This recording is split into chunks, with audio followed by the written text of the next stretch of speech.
এতিয়া ভাৰতৰ চৰ্তত বিশ্বই ব্যৱসায় কৰিব। ভাৰতে যি কয় তাকেই মানি ল'ব বিশ্বই। খেলখন আৰম্ভ হৈছে ভাৰতৰ বাসমতি চাউলক লৈ। ভাৰতে বাসমতি চাউলৰ ওপৰত ৰঙা ৰেখা অংকন কৰিছে। পাকিস্তান ইউৰোপীয়ান সংঘৰ সৈতে বিবাদত নামিছে ভাৰত। সকলোকে দেখুৱাই দিছে নতুন ভাৰতে নিজৰ চৰ্তত খেলিব জানে। ভাৰতে বিশ্বলৈ এটা স্পষ্ট বাৰ্তা প্ৰেৰণ কৰিছে। যদি বাণিজ্য বা FTA হ'ব লাগে তেন্তে সেয়া কেৱল ভাৰতৰ চৰ্ততেহে হ'ব। আজি ডাঙৰ খবৰটো হ'ল ভাৰতে ইউৰোপীয় সংঘৰ সৈতে কঠোৰ ৰঙা ৰেখা আঁকি স্পষ্টকৈ উল্লেখ কৰিছে যে বাসমতি চাউল কেৱল ভাৰতৰ। এই সন্দৰ্ভত কোনো আপোচ নহ'ব। পূৰ্বতে ভাৰতৰ বৈদেশিক নীতি আছিল সকলোকে সুখী কৰি ৰখা আৰু কাকো ক্ষুণ্ণ নকৰা। কিন্তু তাৰ ফল হ'ল ভাৰতে নিজৰ জাতীয় স্বাৰ্থ পূৰণ কৰিবলৈ সক্ষম নহ'ল। নিউ ইণ্ডিয়াই আৰু কাকো সন্তুষ্ট কৰিবলৈ বৈদেশিক নীতি সলনি নকৰে। নিউ ইণ্ডিয়াই হেঁচাত কোনো সিদ্ধান্ত লোৱা নাই। আৰু আটাইতকৈ ডাঙৰ কথা, নিউ ইণ্ডিয়াই নিজৰ ৰঙা ৰেখাডাল আঁকিব জানে। এই প্ৰেক্ষাপটতে বাসমতি চাউলক লৈ সমগ্ৰ বিতৰ্কৰ সৃষ্টি হৈছে। ভাৰত আৰু ইউৰোপীয় সংঘৰ মাজত কেইবা বছৰ ধৰি FTAৰ আলোচনা চলি আছে। FTAৰ উদ্দেশ্য হৈছে দুয়োখন দেশৰ মাজত বাণিজ্যৰ সুবিধা হোৱা কৰ হ্ৰাস কৰা, বাণিজ্য বৃদ্ধি কৰা। অৱশ্যে ইয়াত ইউৰোপীয় ইউনিয়নে এটা কৌশল খেলিলে। ইয়াত কোৱা হৈছে যে বাসমতি চাউলৰ GI টেগ FTAৰ পৰা বাদ দিব লাগে। এতিয়া GI টেগৰ অৰ্থ বুজাটো গুৰুত্বপূৰ্ণ।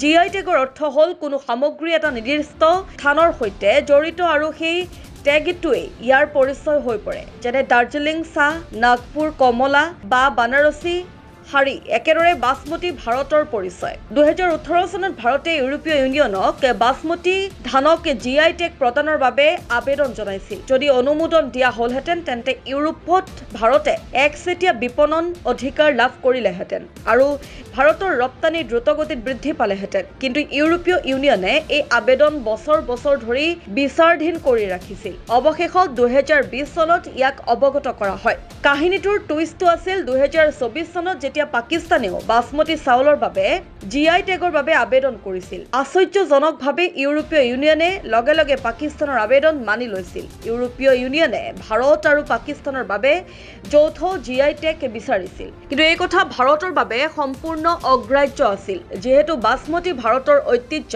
পাকিস্তানে কেৱল এই দাবীৰ ওপৰত বিনামূলীয়া যাত্ৰা ল'ব বিচাৰিছিল। ভাৰতে ইউৰোপীয় ইউনিয়নক স্পষ্টভাৱে কয় যে যদি আপুনি বাসমতি GI টেগৰ ওপৰত ভাৰতৰ অধিকাৰ মানি নলয় তেন্তে FTA নহ'ব। বাসমতিৰ বাবে GI টেগ নাই, FTA নাই। ভাৰতে এইটো উল্লেখ কৰিছিল যে বাসমতি কেৱল চাউল নহয়, ই আমাৰ সংস্কৃতি, পৰম্পৰা আৰু সাৰ্বভৌমত্বৰ এটা অংশ। ইয়াক বাদ দিয়াৰ অৰ্থ হ'ব ভাৰতৰ পৰিচয় ক্ষতি। কেৱল এয়াই নহয়, ভাৰতে ইউৰোপীয় ইউনিয়নক সকীয়াই দি প্ৰতিশোধ লয় যে যদি বাসমতিক বাদ দিয়া হয় তেন্তে ভাৰতে ইউৰোপীয় ইউনিয়নৰ ৱাইন আৰু স্পিৰিটকো FTAৰ পৰা বাদ দিব। ইয়াতে ইউৰোপীয় ইউনিয়নে এক বৃহৎ বিপৰ্যয়ৰ সন্মুখীন হ'বলগীয়া হৈছিল, কিয়নো ভাৰতে হৈছে ইউৰোপীয় ইউনিয়নৰ ৱাইনৰ এখন ডাঙৰ বজাৰ।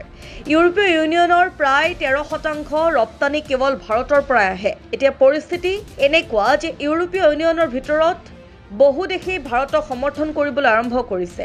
বিশেষকৈ ইটালীয়ে পাকিস্তানৰ এই আবেদনৰ তীব্ৰ বিৰোধিতা কৰিছিল। শেহতীয়া খবৰ অনুসৰি ইউৰোপীয় ইউনিয়নে পাকিস্তানক GI টেগ প্ৰদান নকৰে।